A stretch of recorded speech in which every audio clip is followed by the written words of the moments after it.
السلام عليكم ورحمة الله وبركاته، وأهلا بكم حبايبي متابعين الكرام من مصر وجماعة الدول العربية. دمتم ودامت أيامكم بكل الخير والحب والسعادة.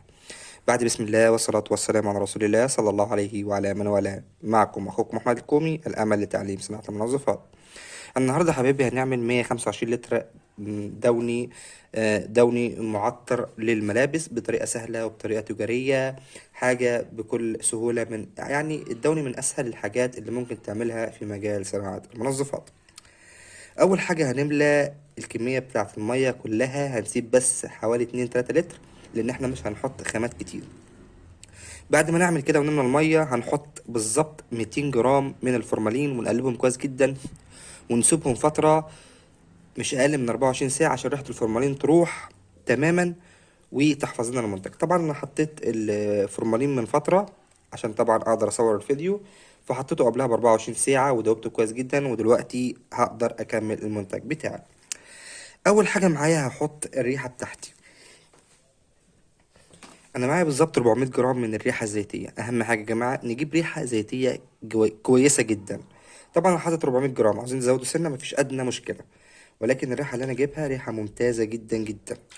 هنحط 400 جرام ونقلبهم كويس جدا. طبعا انا حاطط 400 جرام لان انا حاسب تكلفه معينه.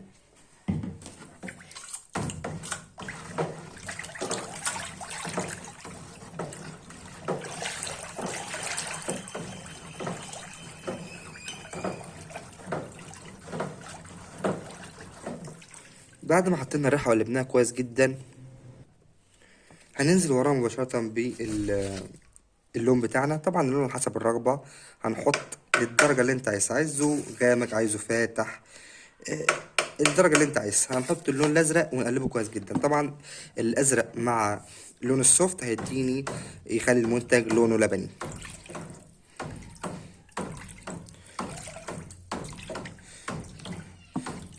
زي ما قلت اللون الدرجة اللي انت عايزها، عاوزه غامق سنة هنحط سنة كمان، عايزه فاتح الدرجة اللي انت عايزها، ونقلبه كويس جدا.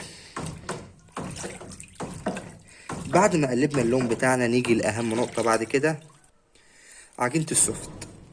عجينة السوفت يا جماعة اللي هتديني اللزوجة للمنتج. عجينة السوفت عشان ادوبها بكل سهولة انا معايا طبعا كيلو من عجينة السوفت.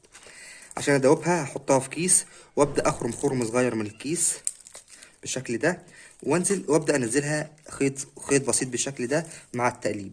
دي اسهل طريقه تدوب عجينه السوفت معاك.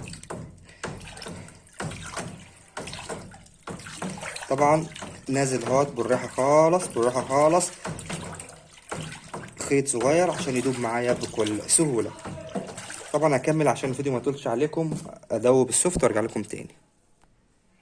وبعد يا حبايبي ما دوبنا السوفت تماما نسيبوه ياخد راحته. السوفت مش هيدوب في ساعتها، لا هيتن في المية فترة، ممكن يتن يوم كامل عشان خاطر يدوب، او 5-6 ساعات.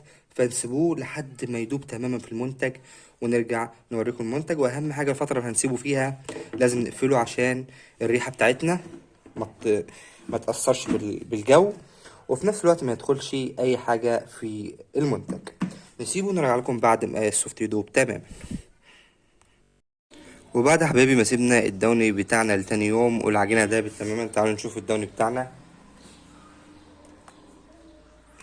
لزوجة ممتازة. طبعا لو عاوز تزود اللزوجة عن كده عادي هتزود سوفت، ولكن تكلفة على الفاضي.